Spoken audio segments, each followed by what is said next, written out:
As I mentioned before, I've got a new sleeping pad. So this is the first time I'm camping without my cot.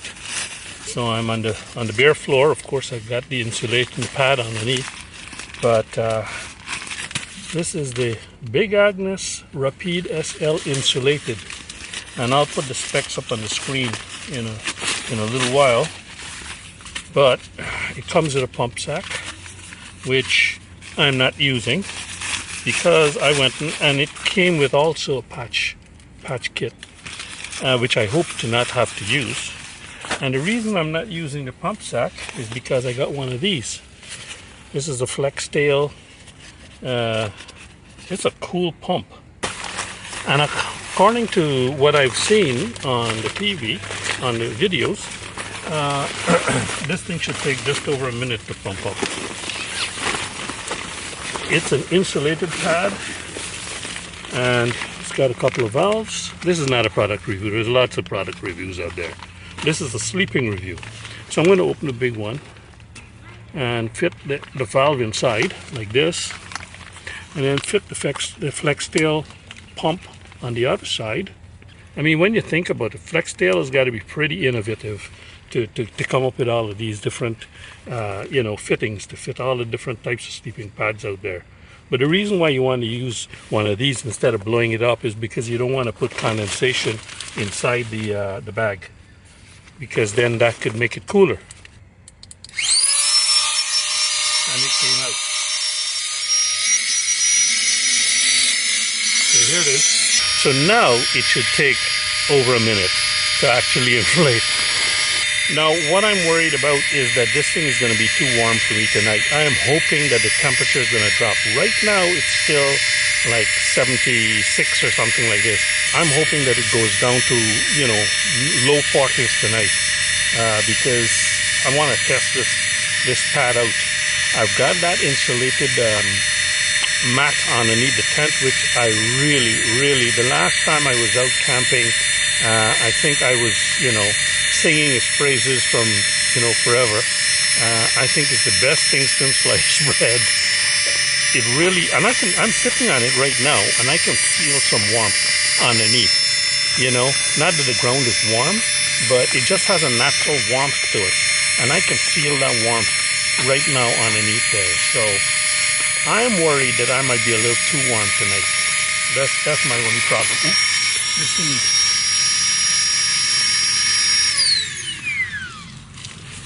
And the thing I like about this valve is that it holds, you can pull off the thing there and it holds the air in.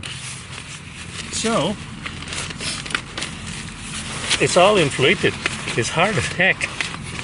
So I might be using the deflate valve to just let a little bit of the air out later on. But it's all deflated, and you can tell. I mean, I was just talking to you just over a minute, and the thing is done. I've got my CWZ400 Naturehike sleeping bag. This is a pretty warm sleeping bag. It's not a winter sleeping bag. It's not really cold. I forget what the specs are, but it's pretty darn good. Yeah, without the cot in here, I've got a little bit more room, because what happens is the cot raises up my sleeping arrangement, and the tent is like this, so it kind of robs me of a little bit of space. But this way, with this sleeping pad, if this works out, and not only that, but the sleeping pad is it's a little bit more compact. It's a different shape. I mean, the cot is a Helinox Cot One. It's about this round, and it's about that long. And whereas this Big Agnes Rapide SL is smaller than this when it's compressed. So it is more compact sleeping arrangement.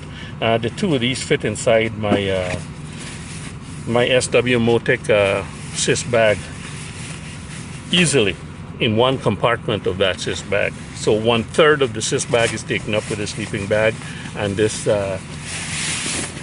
sleeping pad, whereas the cot has to go outside of the Sysbag. So there's my nice, beautiful yellow sleeping bag. Now this is the 25 by 72 Rapide, 25 by 72. So I went for the slightly bigger width. because and the thing about the Rapide is that it's got the baffles on the sides, on the two edges, are a little bit higher than the baffles in the middle, so it kind of keeps you in between. And where I'm a side sleeper, I roll from side to side. I typically roll on one spot, but I'd be appreciative of those rails. This is one thing that I splurged on a few years ago, and this is the Nemo Fillow Luxury. It's a pillow, and I think I did a review sometime back. It's a great thing. It has a foam topper, but it also has a bladder, so you blow it up to the desired, you know, where is the, there it is. You blow it up through here to how much you want, and you can even stuff additional things underneath here, like clothes or something like that, to make the pillow higher. I mean, I don't like too high of a pillow, but you can really customize this to however you want.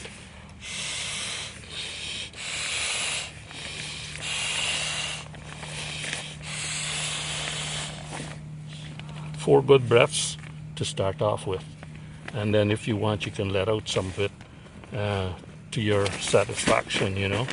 But this is really soft, and because it's got that foam topper, it has that little bit of extra give right at the top. So I put this in my head box there, and by the time I'm ready to go to bed, this down sleeping bag should have lofted up. So that's it. That's the new that's the new Big Agnes Rapide SL setup, as much as I'm going to show you a setup. My sleep system is all down here, and I'm going to check back in with you in the morning to let you know how it all went. Hopefully it all went well. Good morning, folks.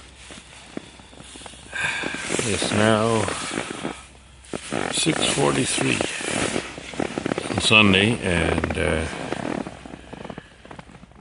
had a very interesting sleep. Well, I didn't sleep for a lot of the night because I guess maybe I drank too much coffee before going to bed, but eventually got off to sleep and managed to get some sleep. So, how did the Big Agnes sleeping pad work? First time being not on my cot for a while. It performed very well. I must say it was very comfortable. It makes a little bit of noise when you move. I don't know if the camera will pick that up, but not too noisy. Very well insulated. I slept just in this long sleeve t-shirt and just my underwear, and yeah, everything was nice and warm enough, not overly warm, but just right. I did have my sleeping bag zipped completely up, including the head box was cinched down. So I'm lying on top of it now, but I was all buttoned up like this, and it worked out pretty good. It's right now 47 degrees in this tent, and I do have a temperature sensor in here that works with Bluetooth and a little app. It's a Govee. I don't think I ever did a review of that, but it's a Govee sensor, and it's right in the gear loft above.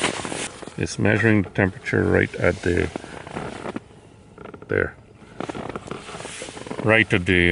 ceiling of the tent.